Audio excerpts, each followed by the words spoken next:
Avant de quitter New York, le président de la République, Denis Sassou Nguesso, a eu un agenda chargé. Le chef de l'État a échangé tour à tour avec ses homologues du Libéria et de la Guinée-Bissau.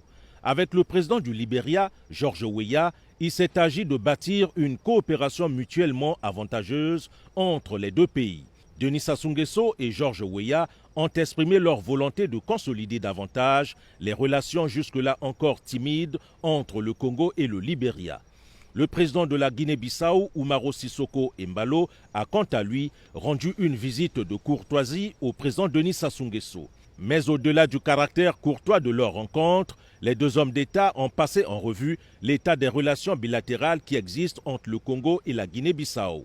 Il faut souligner que Denis Sassou Nguesso et Umaro Sissoco Embalo entretiennent d'excellentes relations d'amitié et de fraternité qui du reste renforcent l'axe Brazzaville-Bissau. Toujours à New York, le président de la République, Denis Sassou Nguesso, a été reçu par le secrétaire général de l'ONU, Antonio Guterres, une réception à la tradition onusienne. L'hôte arrive d'abord, exprime ses vœux dans le livre de signature, ensuite vint la poignée de main. Après quoi, les deux personnalités se retirent pour des entretiens à huis clos.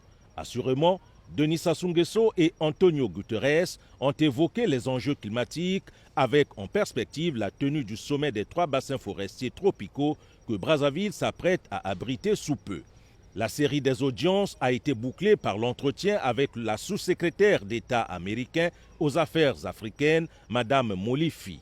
La question libyenne, la protection de l'environnement et la tenue du prochain sommet des 3 bassins forestiers étaient des sujets abordés par les deux interlocuteurs. J'ai eu le plaisir de m'entretenir aujourd'hui avec le président concernant son rôle dans la médiation en Libye. Nous apprécions les efforts qu'il entreprend pour arriver à une résolution en Libye, particulièrement actuellement avec la catastrophe qui s'est produite.